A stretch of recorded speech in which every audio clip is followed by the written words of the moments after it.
All right, so we're diving deep today into he's just not that into you either. Ooh, juicy. Right. We're going to focus on chapters 11 and 12 Okay. and the conclusion. Right. And we're really going to try to figure out how we can, like, spot those unhealthy relationship patterns, Yeah. the ones, they're everywhere, Hmm. and then understand, like, why do we settle? Why do we do that to ourselves? Right. Right. And then ultimately, how do we actually get the love we deserve? You know, Hmm. it's a journey. Absolutely. It's all about growth. Yeah, I'm excited for this one. Me too. This book is really interesting because it's not just like dump the loser and find Prince Charming. No, it's so much deeper. It really gets into like the psychology of why we're drawn to certain people. Yeah, and it starts with what they call the meantime trap. Have you ever heard of that? Oh, the meantime trap. Yeah, I've been there. Right. It's that feeling of like you're in this relationship that's comfortable. Right. It's easy. It's convenient, but it's not actually what you want. Yeah, it's Mr. Inns, right? Oh, No, not Mr. Mimmons, right? exactly. And they use these stories in the book, and they're so relatable. They are. It's like they're reading my diary. I know. Okay, so there's Victoria. Okay, Victoria. She's like super successful. Like killing it in her career. Yeah, marketing executive, loves her job, Hmm. and she has these casual relationships. Yeah, keeping it light. But then she gets disappointed when they don't turn into more, It's a classic pattern. Is it like fear of commitment? Is that what it is? Well, it can be, but sometimes it's more about seeking validation from those external achievements. Oh, interesting. It's almost like a way to avoid real intimacy. So it's a defense mechanism. Exactly. It protects you from getting hurt, but it also keeps you from experiencing real love. Okay, that makes sense. And then there's Monique, Oh, Monique. Yeah. always jumping from one heartbreak to the next. Always picking the wrong guys. Right. Like they're just not good enough for her. This is a perfect example of seeking external validation, but it's masking deeper insecurities. Okay, so it's not just bad luck in picking partners. No, it's often rooted in low self-esteem. It's like she's trying to prove her worth through these relationships. Exactly. And that's the problem. Until she addresses those insecurities, she'll keep attracting the same type of partner. Yeah, I see that. And then we have Chloe, completely different story. Okay, what about Chloe? She went from her parents' house straight into marriage Wow. with someone totally wrong for her. Oof, I've seen that happen. It's like she was just checking boxes, what society expects. It's the pressure to conform, the fear of being alone. Yeah, those can be really powerful forces. They can lead us to make choices that don't align with what we truly want. So it's not just about wanting to be in a relationship. It's about understanding why we make the choices we do. Exactly. It's about asking yourself, what am I really looking for? Am I settling? Yeah, have you ever been in a meantime relationship? Oh, definitely. I think we all have at some point. Right. It's so easy to just get caught up and not think about it. It's comfortable until it's not. Exactly. Mm-hmm. But once you see the pattern, you can break free from that dating treadmill, right? Yes. It's about knowing when to walk away. Like cutting the cord early, Trusting your gut. which can be so hard. It is, but it's essential. The book talks about learning from your past experiences, even the heartbreaks. Becoming a wiser, more savvy dater. Yeah, which is interesting because even the author struggled with these patterns. Oh, really? He actually proposed to his girlfriend out of obligation. Wow, like a big realization. He said later he realized it was his own low self-esteem keeping him there. It makes you wonder how many people stay in relationships for the wrong reasons. Right. And the book gets into this whole concept of attracting partners who mirror our unresolved issues with our parents. Oh, yeah, I've heard of that. It's crazy how our childhood can affect our adult relationships without us even knowing. It's powerful stuff. So the author, his dad was like free-spirited, almost irresponsible. Okay. And it seems like he was subconsciously attracted to women who needed rescuing. Trying to fix something from his past. Right. It's like a light bulb moment when you realize that. It's all about self-awareness, and then you can start making healthier choices. So we've talked about recognizing unhealthy patterns and self-reflection. The foundation for better relationships. Now let's talk about the author's wife, Lisa. Lisa. Okay. What's interesting is she was really resistant to marriage at first. Oh, really? Why was that? She was very independent, strong feminist values. Yeah, I could see that. She wanted to define love and partnership on her own terms. That's awesome. I love that. And her story is a good example of how those needs can change over time. Mm-hmm. We're always evolving. The book talks about her relationship with They call him the chickpea. The chickpea. And it was like major heartbreak for her. I hate those. But it helped her figure out what she truly wanted. Sometimes the bad relationships teach us the most valuable lessons. So it's not just about the negative, it's about recognizing the red flags. Exactly. And then using that knowledge to make better choices next time.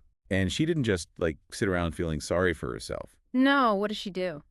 She focused on personal growth, her yoga practice, her writing, her career. Building a life she loved. And that's when she met the author. So it wasn't like she was actively looking for love. No, it just kind of happened. Talk about fate. Right. But it wasn't just chance. They were practically living parallel lives. What do you mean? Same neighborhood, same office building, even mutual friends. Oh, wow. That's wild. They were even in the same room a few times, but never actually met. Crazy. It's like the universe was setting them up. But what's funny is they didn't even recognize each other when they did finally go on a date. No way. That's hilarious. So it wasn't love at first sight. It was meant to be. It was more about timing, being in the right place emotionally to actually see each other. You have to be ready for love, you know? That's so true. And their relationship wasn't some whirlwind romance either. No, it sounds like it was more of a slow burn. It was built on respect, a real connection. It makes you think about how much we put emphasis on those initial sparks. Yeah, the fireworks. But maybe lasting love is more about finding someone who really sees you. Accepts you for who you are. Exactly. And Lisa, she wasn't swept off her feet right away. So she wasn't instantly smitten. She was actually kind of put off by the lack of drama. Really? After the chickpea, I guess that makes sense. Right, like she was used to that intensity, mistaking it for passion. I've been there. But as they got to know each other, she started to appreciate that calmer connection. The kind of love that feels safe and secure. Exactly. And they had so much in common, their love of books, their sense of humor. They were intellectually compatible. Yeah, and emotionally too. That's important for the long haul. Totally. Now, before we move on to the next part of their story, Okay. I want to mention something Lisa said that really stuck with me. What was that? She wasn't initially attracted to the author because of his looks or anything superficial. She looked beyond the surface. She was drawn to something deeper. I love that. It's about a real connection. So as we go into the final part of this deep dive, Okay, am I ready? think about this. What are your tassels? You know, those superficial things. That might be blocking us from real love? Yeah. Are we letting those things blind us to someone amazing? It's a good question to ask ourselves. It is. All right, we'll be right back with the final part of Lisa and the author's story. Can't wait to hear it. Me too. We were talking about Lisa and how she learned to, like, see past those superficial things. And those tassels. Yeah, exactly. And her story with the chickpea, it's like, sometimes you need that heartbreak to really get it. It can be a powerful teacher. It really can. So she realized, okay, this guy, no matter how charming he is, he's just not capable of giving her what she needs. Some people are just not wired for real commitment. Yeah, the book calls them commitment phobes, right? Yeah, they might be great on the surface. But deep down, they can't really let anyone in. So how do you, like, spot those red flags early on? Well, Lisa learned to trust her gut. That inner voice. Yeah, the one that's like, something's not right here. Even when everything seems perfect. Exactly. It's usually trying to tell you something important. It's like a warning sign. And you have to listen to it. Set those boundaries. Don't settle for less than you deserve. And on the other side, the author, he learned about self-worth. Oh, yeah, he had that realization with his proposal. Right. He was like, wait, I'm doing this for the wrong reasons. Because he didn't believe he deserved better. Exactly. It's crazy how we attract what we think we deserve. It's like you're putting that energy out there. If you don't value yourself, you'll accept less. It's about shifting your mindset. From I'm not good enough to Yeah. I'm worthy of love. Love that. And then we have Lisa and the author. Their marriage, it sounds amazing. They seem so happy. They really do. It's passionate, supportive, fulfilling. They found that balance, you know. Yeah. And they're still so in love. It's not about finding perfection. It's about accepting each other's flaws. Seeing the beauty in those imperfections. And they support each other's growth. It's about finding someone who compliments you. Makes you a better person. Lisa said the author pushes her out of her comfort zone, Oh, that's good. helps her be more vulnerable. And she helps him with his insecurities. They create that safe space for each other. So beautiful. It's like love is a journey, not a destination.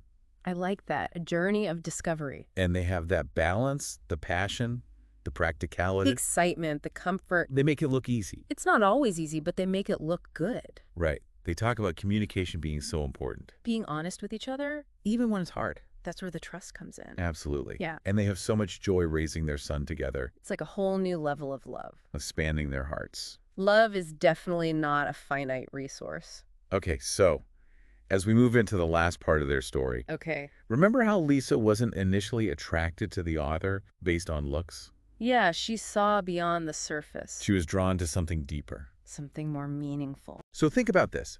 Are we letting those tassels blind us? To the possibility of real love. Yeah, it's something to think about. Come back with us for part 3 We'll dive even deeper into their story. and learn more about their secrets to lasting love. Could be good. Okay, so we left off talking about how Lisa and the author, their paths really had to converge at the right time. Timing is everything, isn't it? It really is. And with Lisa and the chickpea, it was like that relationship had to happen for her to realize, okay, this is not what I want. Yeah, sometimes those tough experiences, they really clarify things. They do. And she realized some people, no matter how much you like them, they just can't give you that real commitment. The book talks about those people as commitment folks. Oh, yeah, they're good at, the surface stuff. Right. They can be charming, fun. But when it comes to, real emotional intimacy, They just shut down. they can't handle it. It's like they're allergic to vulnerability. So how do you, see that before it's too late? Well, Lisa really learned to trust her instincts. That gut feeling. Yeah, when something feels off, even if you can't explain it, Even if everyone's telling you, oh, he's great. it's like that little voice saying, wait a minute. And you have to listen to that. You have to honor yourself. Don't settle. Know your worth. And then there's the author, right? He had that whole thing with proposing out of obligation. Yeah, that was a big wake-up call for him. He realized, I don't even value myself enough to choose the right person. It's true. We attract what we believe we deserve. It's almost like if you don't love yourself, You'll settle for crumbs. you'll accept less than you deserve. But when you start to see your own worth, Yeah, that's when things change. you attract a different kind of partner. And that brings us to Lisa and the author, their marriage, goals, And make it look so effortless. Right. It's passionate, supportive. They haven't lost that spark. And they still seem so connected. Yeah, I think it's because they're not trying to change each other. They accept each other, flaws and all. They see the good, the bad, and they're like, okay, this is you. I love you anyway. It's about embracing those imperfections. And they push each other to grow. They're each other's cheerleaders. Lisa said the author encourages her to, step out of her comfort zone, Oh, that's nice. to be more vulnerable. And he helps her with her insecurities. It's like they create this safe space for each other to just be. Be their authentic selves. It's so beautiful. They Yeah. really show that love is a journey. Not a destination, like you said earlier. It's about learning and growing together. Supporting each other every step of the way. And they seem to have found that perfect mix of, passion and practicality. The excitement, the comfort, it's all there. They make it look so easy, but I know it's not always. Relationships take work. They do. Yeah. They talk about communication being so important. Being honest, even when it's hard. That's how you build trust. Absolutely. And they have so much joy raising their son together. Like a whole new chapter in their love story. It's beautiful to see. It really is. So as we wrap up this deep dive into, he's just not that into you either. What a journey. I know, right? I want to leave you with this. Lisa and the author's story shows us that real love is out there. It is, but you have to believe you deserve it. You have to do the work, face those inner demons. Trust the process. And know that the journey, even with its bumps, it's taking you where you need to be. To a love that's real and lasts. To a love that you deserve. Thanks for joining us on this deep dive. It's been a pleasure. I hope you feel inspired to keep searching for your own happy ending. Don't settle for anything less. Keep believing in the power of love. Until next time.